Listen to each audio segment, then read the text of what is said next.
Hello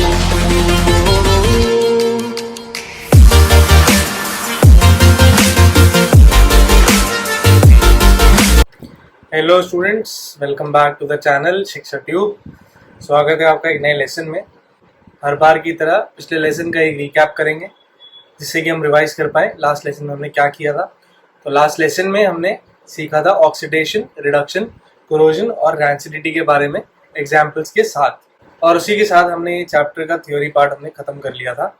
अब हम बात करेंगे कुछ इन टेक्स्ट और कुछ टेक्स्ट बुक बैक क्वेश्चंस के बारे में और उनको सॉल्व करके देखेंगे इस लेसन में। तो चलिए शुरू करते हैं। तो इन टेक्स्ट क्वेश्चंस का जो पहला सेट है वो आपको मिलेगा पेज नंबर 6 एनसीईआरटी पे। तो पहला क्वेश्चन है, why a magnesium ribbon should be clean before burning? Because the magnesium ribbon already has a layer of magnesium oxide because of the presence of oxygen in the atmosphere. यानी कि उस magnesium ribbon के ऊपर already एक layer होती है magnesium oxide की, क्योंकि हमारे एटमॉस्फेयर में भी ऑक्सीजन प्रेजेंट है, इसीलिए हम उसे साफ करते हैं ताकि बर्निंग जो हो वो प्रॉपर हो पाए। तो we clean a magnesium ribbon before burning it because we have to remove the already existing layer of magnesium oxide from the magnesium ribbon. Second question है, right the balanced equation for the given word equations. तो पहला, hydrogen plus chlorine gives hydrochloric acid, यानी कि H2 plus Cl2 gives HCl, और balance करने के लिए हम यहाँ पे 2 लिखेंगे ताकि नंबर ऑफ एटम्स बैलेंस हो जाए। तो balance form of the reaction will be H2 plus Cl2 gives 2HCl। Second part है, barium chloride reacts with aluminium sulphate to give barium sulphate and aluminium chloride. Barium chloride में barium की valency होती है 2 plus और Cl की -1। तो barium chloride का chemical formula होगा BaCl2। और एल्यूमिनियम सल्फेट के केस में एल्यूमिनियम की वैलेंसी होती है 3 प्लस और सल्फेट आयन की वैलेंसी होती है 2 माइनस। तो इसका जो केमिकल फॉर्मूला होगा वो होगा Al2SO4 होल थ्राइस। अब प्रोडक्ट साइड पे हमारे पास जो 2 कंपाउंड्स थे वो हैं बेरियम सल्फेट और एल्यूमिनियम क्लोराइड। तो बेरियम सल्फेट में बेरियम की वैलेंसी होती है 2 प्लस और सल्फेट आयन की वैलेंसी होगी 2 माइनस। तो जब एक्सचेंज करके केमिकल फॉर्मूला बनेगा तो 2 से 2 कैंसिल हो जाएगा। तो बेरियम सल्फेट का केमिकल फॉर्मूला होगा BaSO4। और इसी तरीके से एल्यूमिनियम क्लोराइड के केस में हमारे पास एल्यूमिनियम की वैलेंसी होगी 3 प्लस और क्लोरीन की वैलेंसी होगी -1। तो after the exchange of valencies जो केमिकल फॉर्मूला बनेगा वो होगा AlCl3। पर इस केस में हमारे पास एक बैलेंस इक्वेशन नहीं है, क्योंकि अगर हम देखेंगे तो दोनों साइड पे जो हमारे नंबर ऑफ एटम्स है वो बैलेंस नहीं है। तो इसको बैलेंस करने के लिए सबसे पहली चीज जो हमने लेसन 2 में सीखी थी वो है, we have to select a compound which has the highest number of atoms in the reaction. तो इस केस में हाईएस्ट नंबर ऑफ एटम्स जो होंगे वो Al2SO4 होल थ्राइस के होंगे। तो हम Al2SO4 होल थ्राइस से शुरुआत करेंगे। तो Al2SO4 होल थ्राइस में पहला एलिमेंट है एल्यूमिनियम जिसमें एटम्स है 2, और राइट हैंड साइड में जब हम देखेंगे तो एल्यूमिनियम क्लोराइड में एल्यूमिनियम का एटम सिर्फ 1 है। तो इसको बैलेंस करने के लिए हम लिखेंगे 2AlCl3। तो अब हमारे पास एल्यूमिनियम बैलेंस हो चुका है। अब अगर इस केस में हम देखें कि सल्फेट के नंबर ऑफ एटम्स जो है वो 3 है, तो सल्फेट के नंबर ऑफ एटम्स 3 है, तो हम क्या करेंगे, सल्फर और ऑक्सीजन को देखेंगे राइट हैंड साइड पे। तो हमें दिया है कि बेरियम सल्फेट, सल्फेट का सिर्फ 1 ही एटम है। तो हम क्या करेंगे इस केस में, इसको बैलेंस करने के लिए हम यहाँ पे 3 लगा देंगे। अब हमारे पास सल्फेट आयंस भी बैलेंस हो चुके हैं और एल्यूमिनियम भी बैलेंस हो चुका है। अब बात करते हैं बेरियम की। तो बेरियम अगर हम देखें, बेरियम क्लोराइड में बेरियम का एटम 1 है और राइट हैंड साइड में बेरियम के एटम 3 है। तो हम क्या करेंगे, बेरियम को बैलेंस करने के लिए हम इसके कोएफिशिएंट पे 3 लगा देंगे। तो हमारे पास नंबर ऑफ बेरियम एटम्स बराबर हो चुके हैं। अब है हमारे पास क्लोरीन। लेफ्ट हैंड साइड में क्लोरीन के एटम्स हैं 6 और राइट हैंड साइड में भी क्लोरीन के एटम्स हैं 6। तो हमें इसको आगे बैलेंस करने की जरूरत नहीं है। अब अगर हम इक्वेशन को देखेंगे, हमें हर एलिमेंट के नंबर ऑफ एटम्स बैलेंस्ड मिलेंगे। थर्ड पार्ट है, when sodium reacts with water to give sodium hydroxide and hydrogen gas का रिलीज। तो that means sodium when reacts with water gives us sodium hydroxide, that is NaOH, plus H2 gas is released. तो third part को balance करने के लिए हम कुछ इस तरह से इक्वेशन को रीराइट करेंगे, यानी कि 2Na plus 2H2O gives 2NaOH plus H2. अब अगर हम दोनों साइड्स देखेंगे, यानी कि लेफ्ट हैंड साइड और राइट हैंड साइड, यानी कि रिएक्टेंट साइड और प्रोडक्ट साइड, तो दोनों केसेस में number of atoms are equal. तो देखते हैं थर्ड क्वेश्चन क्या है. थर्ड क्वेश्चन है write a balance chemical equation for the given word equations. तो फर्स्ट पार्ट है उसमें solutions of barium chloride and sodium sulphate in water react to give insoluble barium sulfate and the solution of sodium chloride. Barium chloride और sodium sulphate के reaction से हमें मिलता है barium sulphate और सोडियम क्लोराइड. तो क्वेश्चन नंबर 3 में हमारे पास है barium chloride reacts with sodium sulfate to give barium sulfate and sodium chloride. अभी ये इक्वेशन अगर हम देखेंगे तो ये इक्वेशन बैलेंस नहीं है, तो इसको बैलेंस करने के लिए हम इस इक्वेशन को रीराइट करेंगे कुछ इस तरह से. तो अब हमारे पास जो इक्वेशन है ये बैलेंस है, यानी कि BaCl2 plus Na2SO4 gives BaSO4 plus 2NaCl. तो फर्स्ट पार्ट का आंसर ये है. सेकेंड पार्ट देखते हैं क्या है. तो सेकेंड पार्ट है that sodium hydroxide reacts with hydrochloric acid to give us NaCl plus water, यानी कि सोडियम क्लोराइड प्लस वाटर. तो देखते हैं हम इस रिएक्शन को कैसे लिखेंगे. तो sodium hydroxide which is a base when reacts with hydrochloric acid which is an acid will give you a salt of sodium and chloride, यानी कि सोडियम क्लोराइड प्लस वाटर. तो सेकेंड पार्ट का solution होगा NaOH plus HCl will give you NaCl plus H2O.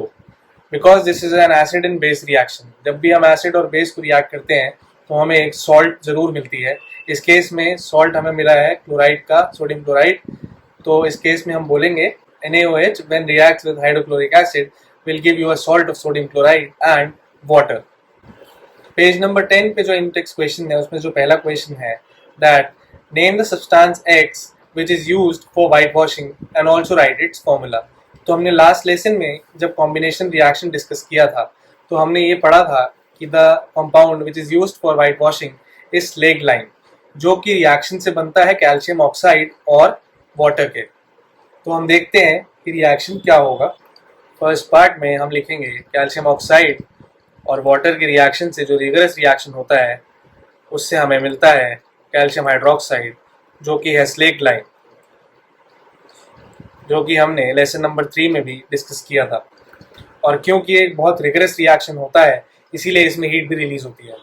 तो slaked lime that is calcium hydroxide is used for white washing. So X here will be slag lime और calcium hydroxide. तो इसी के साथ हमने second part का भी answer इसमें लिख दिया है. जो रिएक्शन हमसे पूछा गया था कि क्विक लाइम और वाटर के रिएक्शन से हमें मिलता है calcium hydroxide that is slaked lime, यानी कि the combination of quick lime and water will give you calcium hydroxide that is slaked lime. तो सेकेंड क्वेश्चन देखते हैं क्या है. Question number 2 है why is the amount of gas collected in one of the test tubes double the amount of gas collected in the other test tube in activity 1.7. तो activity 1.7 जो NCERT में उसमें हम देखते हैं कि there is an electrolysis of water. तो हमें ये पता होना चाहिए कि electrolysis of water जब होता है तब हाइड्रोजन गैस और ऑक्सीजन गैस आर सेपरेटेड. तो इसका रिएक्शन किस तरह से होगा पहले वो देखते हैं.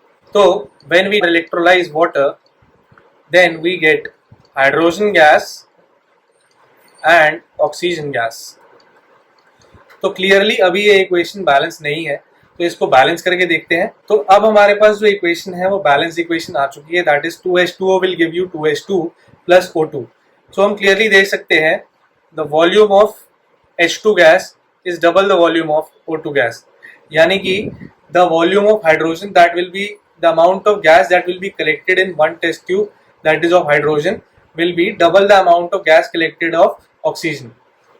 यानी कि हम जो ऑक्सीजन कलेक्ट करेंगे एक टेस्ट ट्यूब में, हाइड्रोजन की जो गैस होगी वो डबल होगी ऑक्सीजन गैस के. तो हम कह सकते हैं the amount of gas collected in one test tube is double the amount of gas collected in the other test tube in which there was oxygen, यानी कि जिसमें ऑक्सीजन थी उसके मुकाबले हाइड्रोजन जो है वो डबल होगी, जो कि हम रिएक्शन से देख सकते हैं बैलेंस करने के बाद। अब पेज नंबर 13 पे जो इंटेक्स क्वेश्चंस है उनके बारे में बात करेंगे। तो इसमें क्वेश्चन नंबर 1 जो है, why does the colour of copper sulphate solution change when an RnAl is dropped into it. तो इसी तरह की एक एक्टिविटी भी हमने की थी।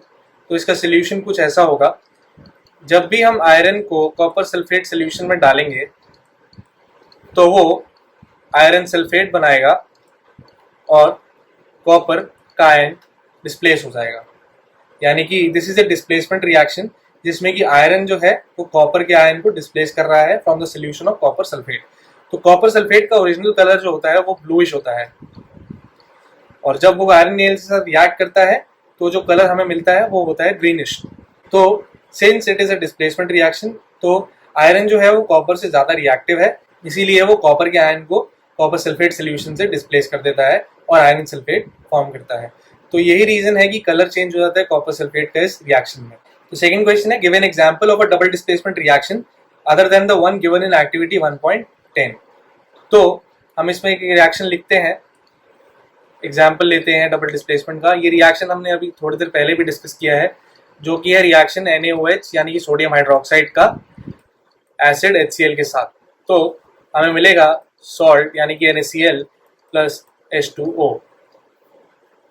तो this is an example of double displacement जिसमें कि सोडियम आयंस जो है वो हाइड्रोजन आयन के साथ जगह को एक्सचेंज कर रहे हैं, यानी कि अपने आयंस को एक्सचेंज कर रहे हैं दोनों।